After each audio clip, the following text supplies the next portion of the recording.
Suomen musiikkifestivaalien yhteenlasketut päästöt vastaavat noin 7000 ihmisen vuosittaista keskimääräistä hiilijalanjälkeä. Tiedustelimme, kuinka ilmastoasiat vaikuttavat live-musiikin kulutukseen tavallisten ihmisten parissa. Vaikuttaako ostokäyttäytymiseesi konsertin tai festivaalin hiilijalanjälki? No kyllä se itse asiassa vaikuttaa.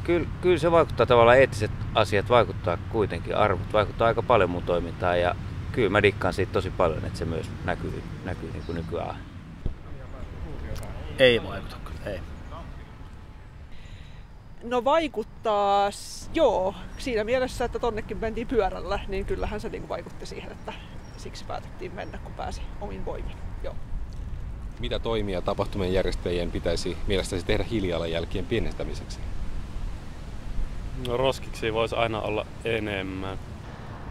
No mahdollistaa varmaan yhteiskuljetukset ja sen sellaiset. Ehkä ruokatarjoilujutut tulee ekana mieleen. Niinkö?